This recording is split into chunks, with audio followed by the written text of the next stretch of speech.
Welcome to Day Zero.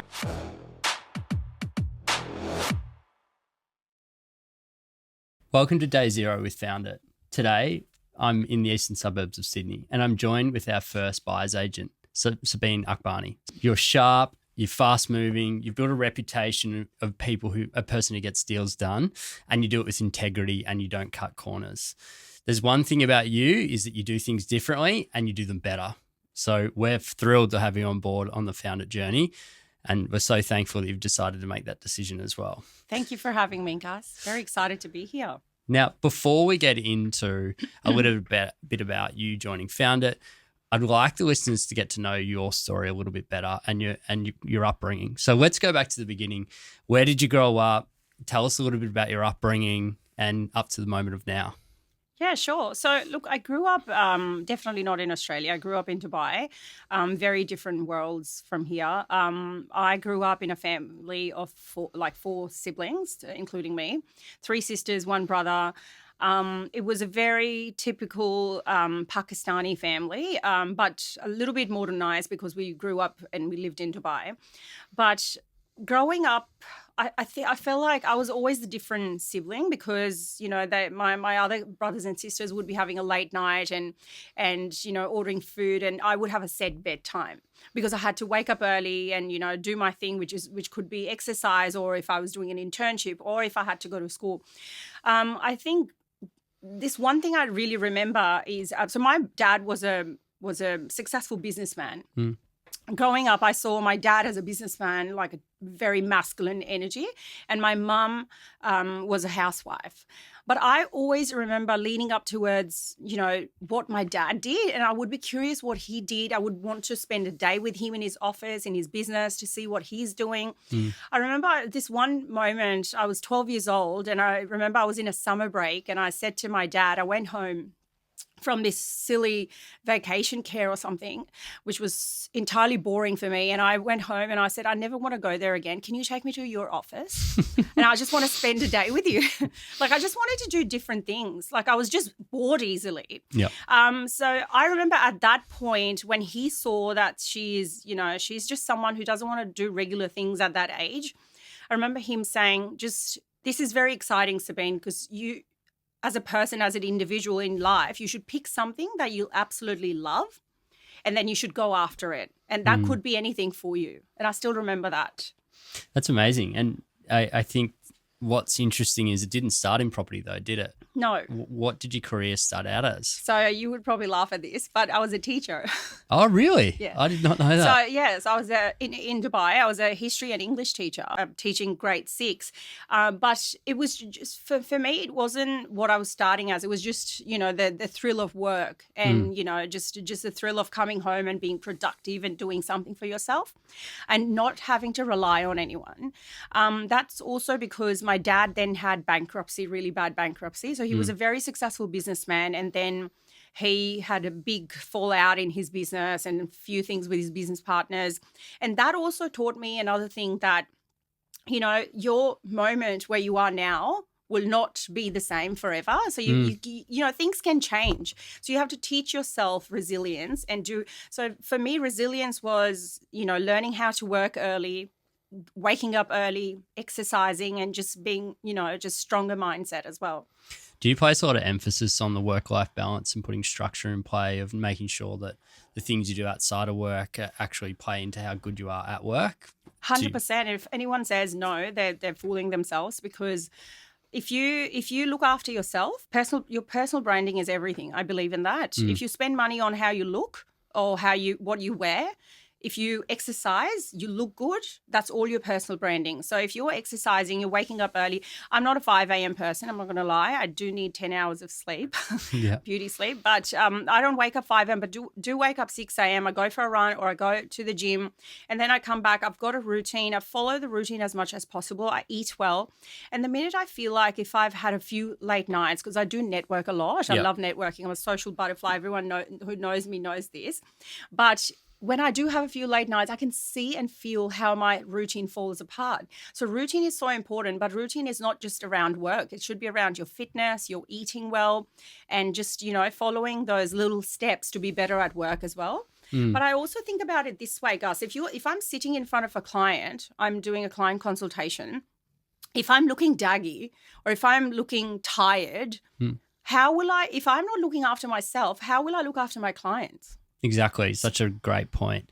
I think transitioning from there and being a school teacher, did not know that, didn't pick that from you, into before you buy, which was previously known as before you bid, you played a huge role in scaling that business up. And I think you put a huge emphasis at the time on network, which I think Reese Rogers and Jordan Rogers really leveraged that fact out of you. Yeah.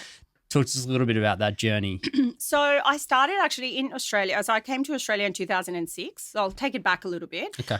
Came to Australia in 2006, started straight away, like I was married back then, came with my ex-husband.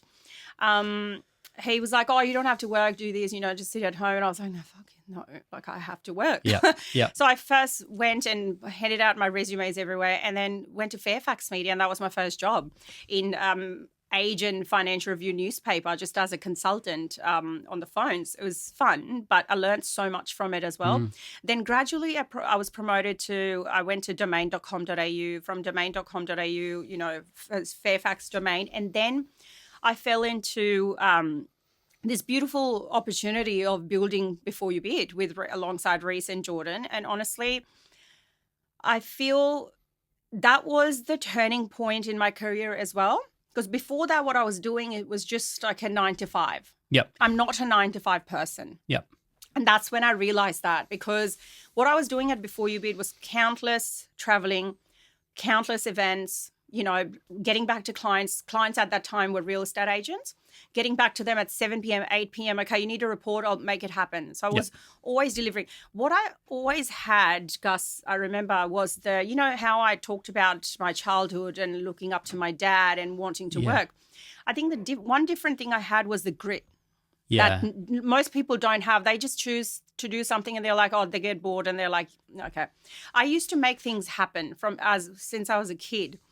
And so Before You Bid was a beautiful journey. I did that for 7 years.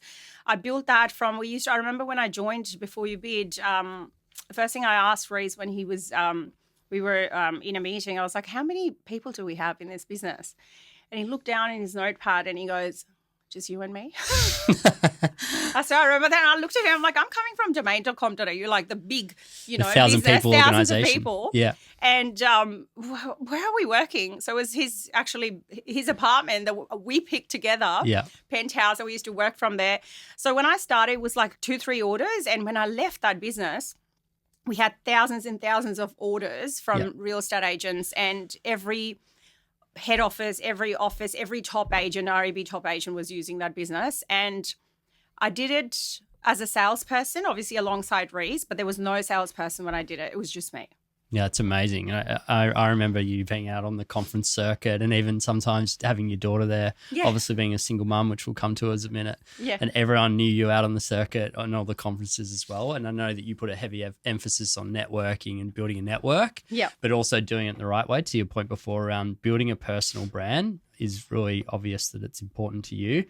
And the way that you approach it and do the right thing by people all the time is the why I believe you've built a big network of people that respect and want to refer to you all the time as well. Yeah, 100%. If you want to start anything, doesn't matter, buyer's agent, real estate agent, a business or what, you just have to invest in yourself. Build your personal brand first and then go after. If you're well-spoken, you work hard and you're well-presented, there's no way you're not going to be successful. So you get BYB to, I think at the time it was like nearly over 100,000 building and pest reports getting ordered through that annually.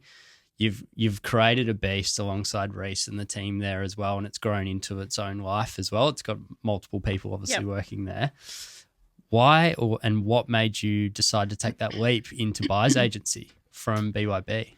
Look, that's my favorite thing to answer because I think about it every day and I'm so glad I did it. So having built platform for buyers, right? That's a buyer's platform. We help buyers every day download a report for cost-effective amount. Myself, when I bought a couple of investment properties for myself, I was sick of, this was before you buy. I used to remember thinking, why am I spending so much money on building pest and strata reports? So basically our plan was to look after buyers. And when I finished with that, I had the idea that in our industry, Gus, there are so many selling agents who are looking after their clients who are paying them. These buyers, so you have one open home, one day there's 35 buyers go through that open home, right? There's no way that agent will give all those buyers individual attention. Yep. I hear stories when buyers come to me and say, I was ready to pay more than, the other buyer, but it was sold to someone else. So understand all these dynamics because I worked so closely with real estate agents all my life pretty much. I just wanted to look after buyers, and it was just a genuine calling thing. And my thing, because I'm a mum, I do have this maternal thing in me as well. Yeah. So I think I'm suited to this rather than selling side, is because I don't just get rid of my buyer because for the sake of it. I sit down, I understand what they need, why they need. I get into their lifestyle to provide and match exactly the right property that's suited to them, rather than, oh, hey, here, you're here to buy a property, I'll buy anything for you. Yeah, and some of the stats that we had spoken about when we first met is that 70% of people getting a pre-approval actually don't buy a property. They do not succeed. The 30% that do takes you on average 7.5 months. What's the days on market with you? 32. 32. Yeah, average days on market. I've bought in 7 days as well. If someone comes to me and say, I once had a pregnant woman and she was wanting to move out because the landlord was selling their rental apartment and they really wanted to buy. And she's like, I literally have 8 days. Can you take me on? I knew that brief really well because I just bought for another buyer before her, like 2 weeks before. So I had a lot of off-market stock sitting there, which I knew about. So I remember getting out of that consultation, didn't send her the agency agreement even. And I started calling all those agents and I'm like, do you still have those properties? And when I got the positive answer from them, I was like, here's the agency agreement, let's do it. Yep. And I bought it for her in 7 days. Yeah, I think what's interesting is a lot of people talk about this. Why are people not succeeding in buying properties? A few reasons. Yep. One is the priced out, left out, stressed out, affordability crisis. You now can't afford to buy where you're living. So you're choosing to rent vest the market and can do and invest into areas in Queensland or et cetera. In your case, they might still live in Bellevue Hill. They'll be renting there. Yeah. One of the interesting things about you and eastern suburbs is so tightly held. Like a lot of people, they get into eastern suburbs, they don't want to leave because it's like, where would I go and buy an asset that would replicate this, even if we're going to make money off it? How do you go about making it happen to find off-market listings? And how do you leverage what you're doing to help these clients succeed? So I would say that just takes me back to my time when I networked so well in this industry that when I got out of Before You Bid, I knew every single agent, every single associate, every single CEO, principal, and they'd worked with me before I was a buyer's agent. They knew my work ethics. They knew how honest I was. They knew there was credibility there. So a lot of real estate agents are hesitant giving their off markets, especially if it's not signed, or if because they're worried that buyer's agent is going to go tell someone else, another agent they have a relationship with. But with me, they have to trust. So when I pick up the phone and I say, I've got this buy and I've got this brief, they say, Sabeen, you know what? I've got this property coming up. I'm not going to call anyone else, but I'll call you. You bring your buyer, 24-hour exclusive access, and let's do it.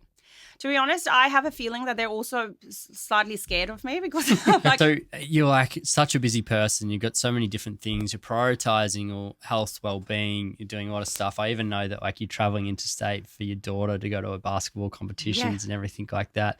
How have you done it, firstly? You've been a single mum since the age of what? She was 4 years old, yeah. So and now she's turning 15 in August.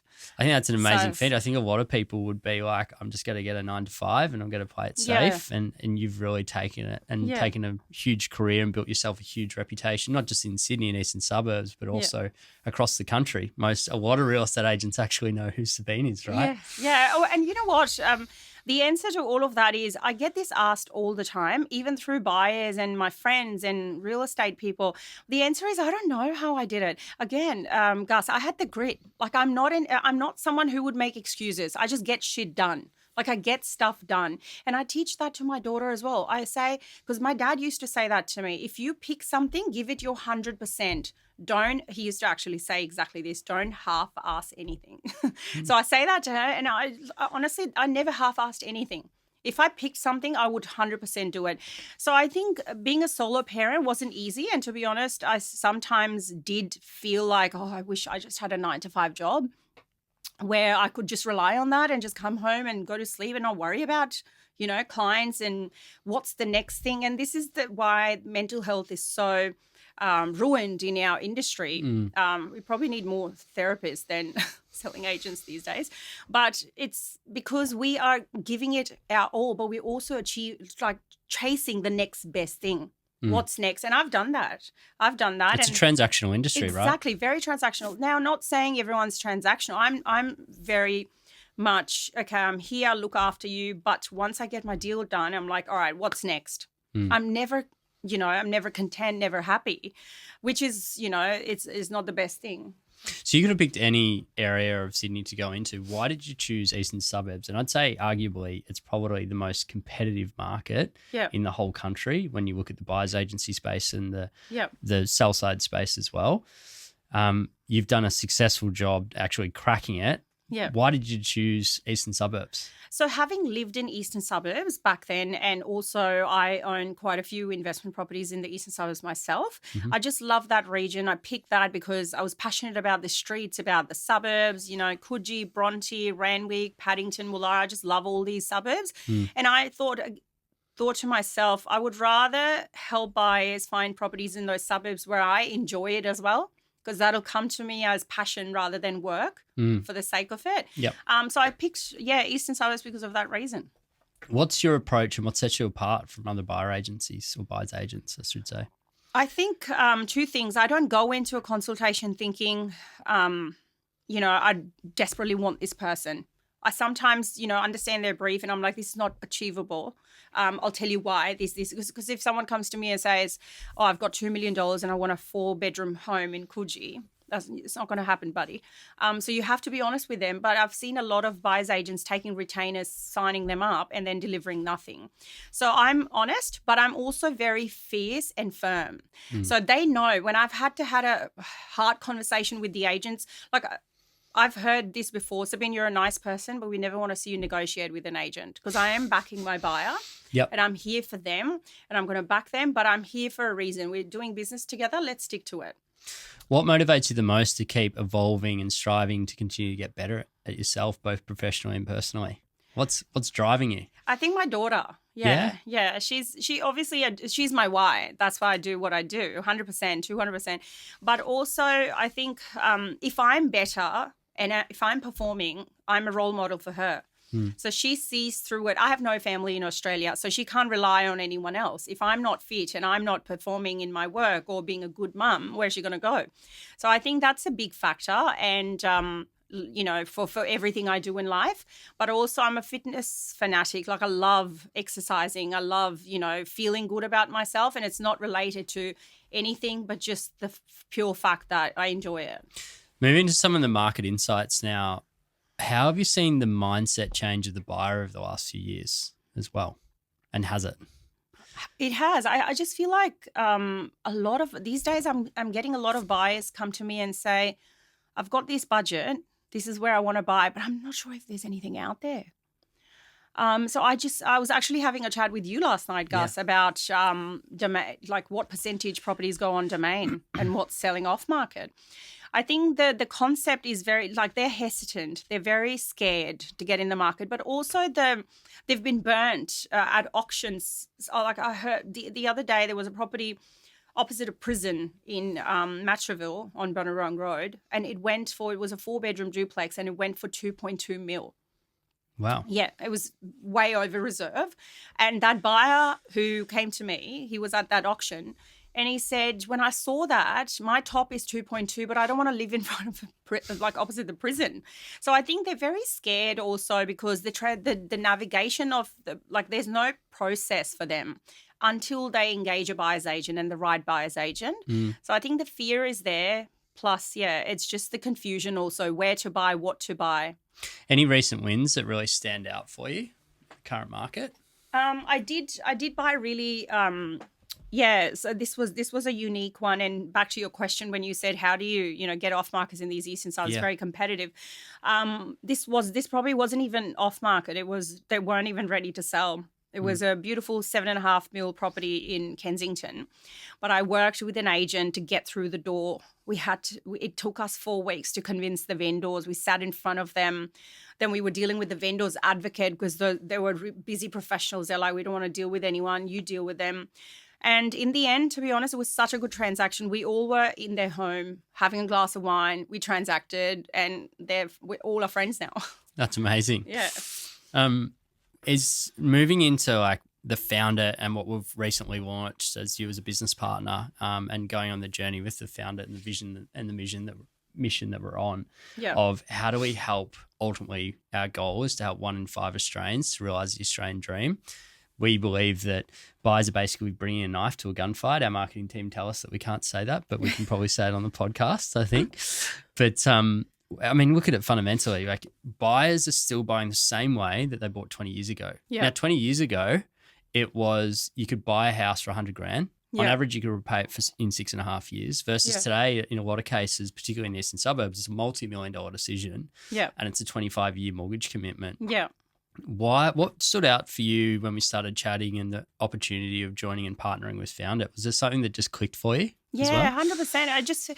When you and I spoke, Gus, when you were starting this and we had a chat, it just felt right. And when you showed me the tech we are planning on building, I feel like having built a tech platform in the past, which is a main part of core part of my career.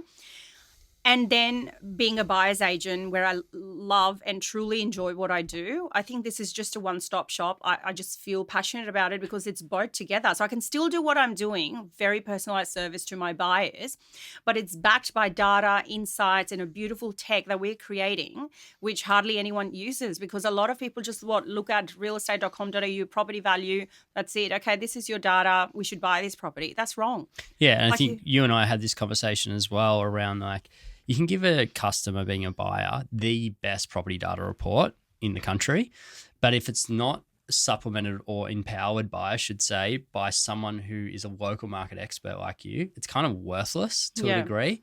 People need backup. They want the confidence that they've got someone there who's holding their hand, who's transacting. Yeah. And really what I think we're hugely aligned with is like, we want to build all the technology layer that surrounds you to help you be in the moments that matter most, which is the human interaction of the transaction, working with the client, meeting with the client to understand their needs and finding those properties either on market or pre-market in order for your clients to transact. That's why you're already doing a fantastic job of that. Your days on market are on average 31 days, which is phenomenal. 32, or 32, sorry. Well, I'm happy to make it 31. Yeah, cool. We'll make it 31 in time, no doubt. Is there something that stands out that's like the most exciting part of the next chapter? I am actually very excited. There's a lot to do, but I'm ready. And honestly, I've also just thought about a few things. There's a few new things coming up within FOUNDIT as well, as you know. We are really working on marketing and, just the content side of it and just educating these buyers who it's not just about sitting in front of them and educating them. It should be about content and, them looking at my socials and be like, oh, this is free advice. I should just speak to this person for a free consultation maybe. So I think there's a lot coming and I'm very, very excited about it. Is there something in particular that you think's broken in the real estate industry? You've worked both in prop tech and in real estate. Is there something you see that's obvious that's broken within the space as well? I think it's the communication gap. It's the people, the care level as well. Like I just, without saying too much, I feel it's like the care level is dropping down. That is why people have such stereotype expectations of selling agents, buyers agents as well now, actually, because there's so many new ones coming into the industry where the credible ones are falling behind because they're trying to prove themselves. But I feel like when I sit in front of a buyer or a couple or a family, I don't feel like a salesperson. Like I'm not a salesperson. I'm a buyer advisor. I'm your advisor. You're giving me your $4 million, $5 million, $8 million. So the communication has to be there. I feel that's the broken part between and supporting each other, I feel. Yeah, 100%. Just building on what you were just saying then, what would be one tip that you would give to buyers? I think when you get into the market, do not expect to tick 100% off your boxes. There's no way you will do that. So not saying lower your expectations, but go in with the, with the perspective that 70, 80% is fine. Set a very clear budget on when you enter the market, and definitely speak to a broker on what's possible and what's not possible. Just keep Beautiful. Last question for you, just before we wrap up, is if there's buyer's agents or buyer's agencies that are listening to this, you are about to set up and establish your own business and go out on your own. You've made the decision that you actually are doing that, but partnering with FOUNDIT. Yep. What would be your advice to someone who might be in that same headspace, but might be a reason to speak to FOUNDIT? I think we are I'm biased here, but we are the only, company who will down the road will prove to be good culture. We've got the tech. We've got good buyers agents. We work together, great marketing team. If you are someone who is not just following money, you don't want to do buyer's agent work or start your journey just because you want to follow the dollars, because that's not going to happen. If you want to work hard and you've got that grit, you want that support level from, I've started FOUNDIT a month ago, and I'm already feeling so supported. Like the content, the marketing, the people who are helping me with every admin stuff is already next level. So I feel like if you want all of that, do definitely speak to us. Reach out to myself, Gus, or Joel or Abby or anyone. But yeah. And this is one thing, there's lots of things I should say that I'm really excited about, but in particular, one thing is the fact that we're venture backed. We've got multi-millions of dollars that we've raised, that when you're sitting in a business planning meeting like yesterday when we're doing it, we're planning what your goal is of where you want to get to for the full financial year. Yeah. It's not just me and you. We've got a team sitting there who are backed with data science. We've got all different people and disciplines sitting in that room there trying to empower you to how you get to your goal for the full year. And that is what you well. want, Gus. That is what I want as a buyer's agent, and everyone wants that in their journey, because if you are a true buyer's agent who's there to help buyers, you don't want to be doing all this side stuff. You want to focus on what you're good at, which is finding properties, signing up clients, looking after them, and negotiating and closing the deal, right? But all these side things you should be supported by, with. So I do think that, and especially that business planning thing, that, usually buyer's agents start their journey solo and think, oh, I have to do everything. How are you possibly going to be $1 million writer or 2 million or up if you're doing everything by yourself? You just can't. There's a good book that we've given to you, which is what got you here won't get you there. Exactly. It's that part of you can get to a certain level. We've got it for you today. Is we're there to try and take all the non-doll productive items out of your day so that you can be in the moments that matter most. Yeah. Sabeen, we're so proud and excited to have you partnering with FOUNDIT. How do people get in touch with you if they want to get directly in contact with you? Well, they can reach out by all means through my social media, which is FOUNDIT with Sabeen, or my mobile. It's everywhere publicly listed, or LinkedIn. Yeah, would love to have a chat and just see how we can help. Thank you. Thank you for having me.